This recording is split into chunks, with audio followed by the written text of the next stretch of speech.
Ito yung mga alaga nating isda. Yan. I'm using 5-gallon aquariums. And may iba't iba tayong mga isda dito. May molly.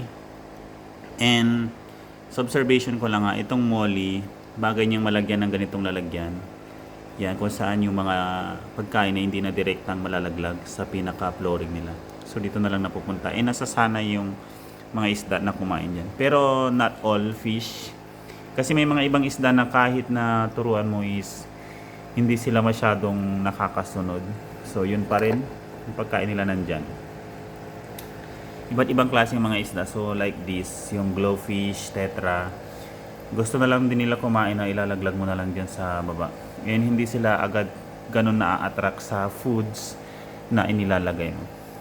So pinakamaganda I choose 5 gallons na aquarium. Kasi for me, easy to cleanse yung aquarium pagka lumaba yung tubig.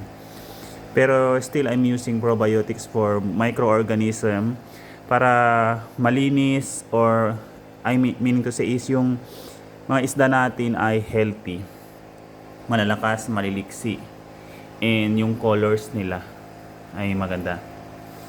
And share ko lang din sa inyo guys, meron tayo ditong isang malaking lalagyan din. Yan o.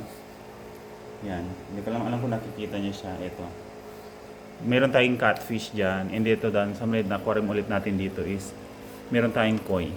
Pero nasa maliit lang siya nalalagyan.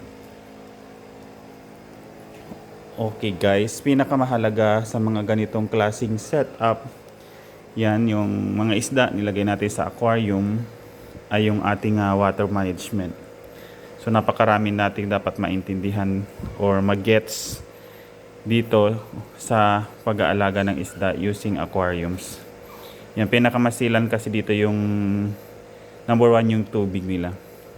So pinaka the best is kung mag-water change po kayo is wag nyo siyang iha 100%, magtitira pa rin kayo, and always use yung tubig na stock or na-stock. Meron kayong mga storage na galing mismo sa gripo, tapos ilalagay nyo doon at least 24 hour up to 48 hours bago nyo ito gamitin pantubig sa inyong mga alagang isda.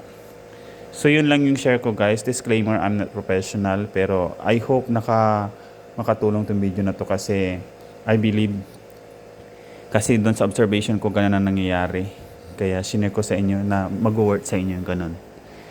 And meron pa tayong napapansin dito sa mga isda. Pwede rin pala silang dikitan ng mga parasites. That's why always use probiotics para yung mga bad or mga pathogenic ay patayin nung isang uri ng probiotics, which is ang tawag doon is Nitropex.